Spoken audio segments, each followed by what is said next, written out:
Okay, hello everyone. My name is Mirela and I work for SURF. SURF is a collaborative organization that is basically providing different computational resources for the Dutch scientific community. And my particular task at SURF is to basically bring Galaxy. So let's first look into what is SURF. It's a really large organization. We have 55 different services, and we try to provide the best possible digital resources. And in addition to that, we really encourage all our researchers and users to really connect together, work together, and expand their knowledge and share basically what they're doing. So basically, our resources are provided for UMCs, for different university structures, for research, and of course, we also have like other members. And all these institutes, basically, they are the owners of SURF. So they dictate basically what they want us to have inside our environments. As I said, we have different infrastructures. There are 55, and the Research Cloud is basically one of them. We are mainly funded by the government, NWO, and if our researchers want to use our resources, basically they apply for a grant. In addition to that, for educational purposes, universities can also directly pay for using our resources. And in addition to that, we provide local cloud providers. In addition to that, we work with some public cloud providers. We provide also secure authentication, and we call this ESRA, where basically we connect every different organization of the Netherlands together, and the users can just log with their institutional credentials into SURF. And of course, this is GDPR compliant because GDPR is important for everyone working in Europe. The different cloud providers, as I said, we have public cloud providers, and we're right now moving also to adding some European cloud providers. In addition to that, we have a private cloud, which is hosted by us, basically. And we have four principles. We want our users to collaborate, create different projects together. We're really into virtualization, so everything that our users do is in this virtual environments. We really want and work on reproducibility. So if a user in one research group accesses a specific software, a user from another group can have basically the same experience. And we really work on providing a really strong community where researchers can feel safe and can work together and contribute together.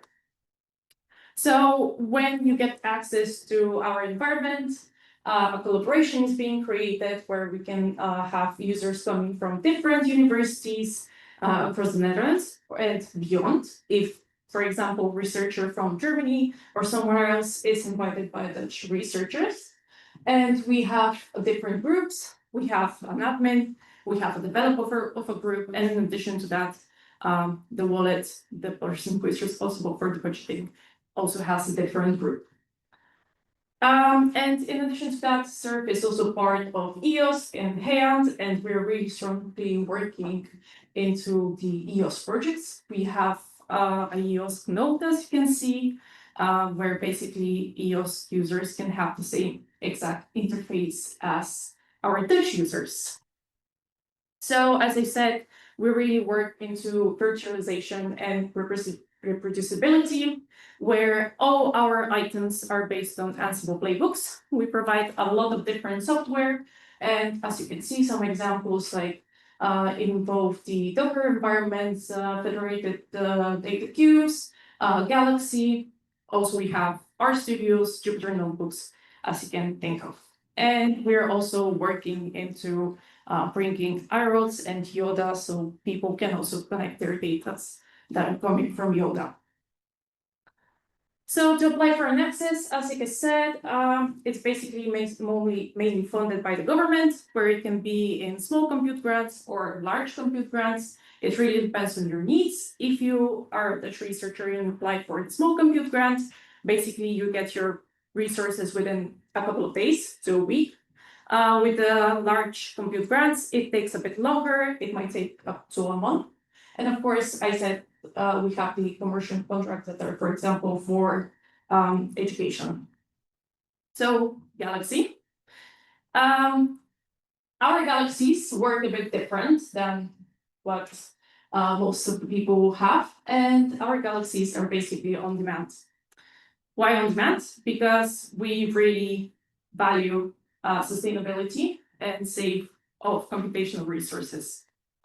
So when you get access to our environment, you have different rights. As I said like earlier, a corporation is like being created. And you can see like your members inside your corporation. In addition to that, you have like your admin, your developers, rights, and etc.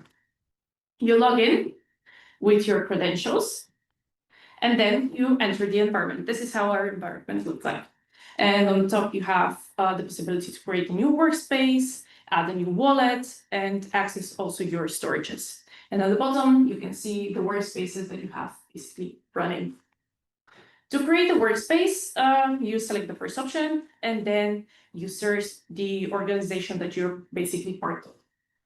You can be part also of multiple organizations, depends on how many projects you're working on. So usually if you have more than one here, you're gonna see more options. Then you should select the wallet. In most of the cases, if you have only one project, you're gonna see only one wallet. And then you search for Galaxy, in this case, from the menu. Then you should always attach your external storage because we really run our Galaxy workspaces for a short period of time. We want our users to have their storages attached and not to save their data on the workspaces in case something happens. And in addition to that, we allow our users to select different cloud providers. In addition to that, depending on the catalog items, they can select what flavors of the cloud they want. Do they want an Ubuntu machine? And in addition to that, how many RAM cores, etc. they want their machine to have. And we come to the last step where basically they can customize their Galaxy. They can select the period that they want their Galaxy to run for. They also can name it uniquely and provide a host name. In addition to that, a small description explaining to the rest of the people in their corporation what is the purpose of the Galaxy.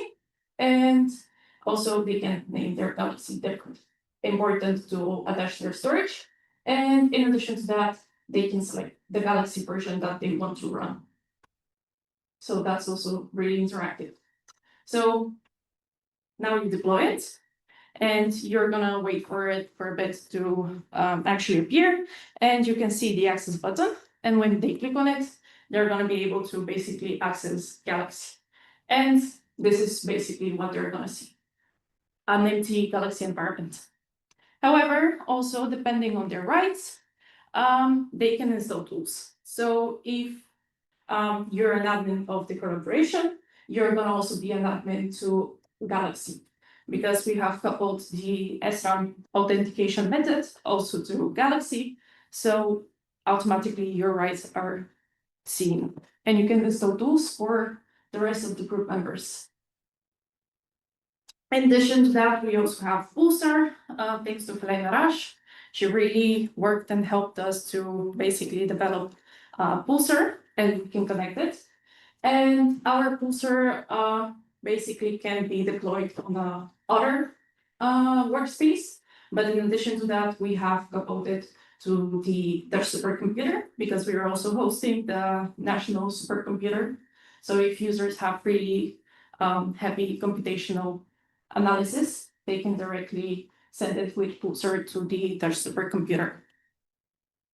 And we also have provided trainings, because for some of our users, this could be the first time that they're starting with anything, and they might not feel sure how to work and start Galaxy. So thanks again to Helena.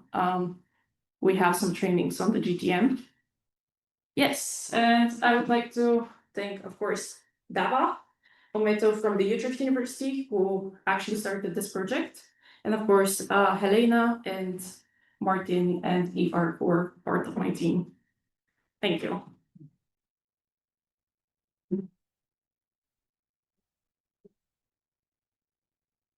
you very much.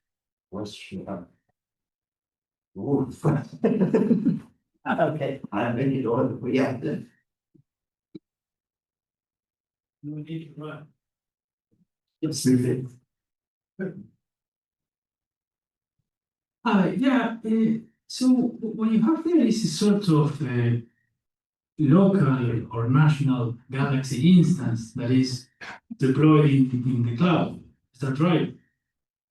Now, one of the things you mentioned is that the storage is not necessarily within the cloud. Is that right? So it's external. That's it. Yeah. So basically, the storage is again maintained by us because it's one of the services that we provide.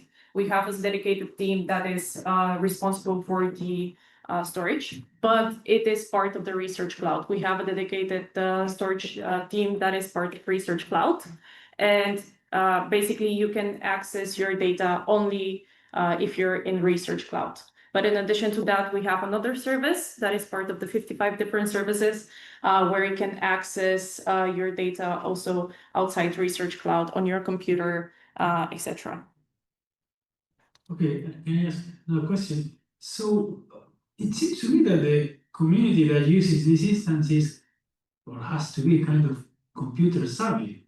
So because they have to choose like the configuration that they want to use for running Galaxy, is that right? So who uses this? Well, like for us, the mainly applications are medical universities and medical centers. Basically, we have advisors in our team. So I'm an advisor and I'm specialized in the bioinformatics. So whenever somebody applies for a grant, we get requirements from them and they say, okay, like I want to, for example, like analyze ChIP-seq data or DNA, like long read sequencing data, and my files are this and this big. And I would like to do this and this analysis. So when they come to us, we advise them based on their requirements, what do we think is the best option for them, whether also Research Cloud is the best option for them, because sometimes their analysis are so computationally heavy that it's better for them to go to the supercomputer. So we are there to advise them if they're not really sure how they should approach their analysis and what computational resources to use. Thank you.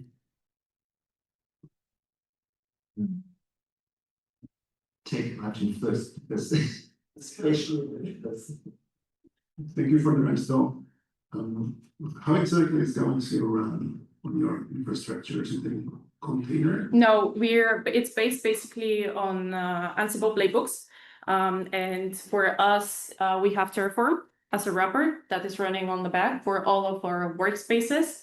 And we connect it to basically GitHub repo. And first, a virtual machine is being started with Ubuntu running on the back.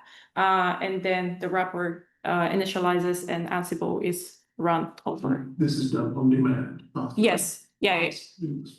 How long does it take? Depends on basically the tool. So for Pulsar, it takes maybe around 15 minutes. For Galaxy, it takes around 10 minutes to start.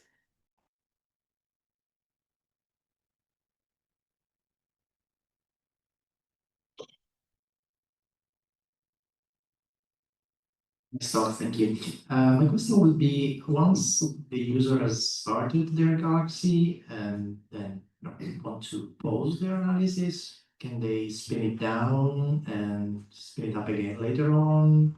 Yes.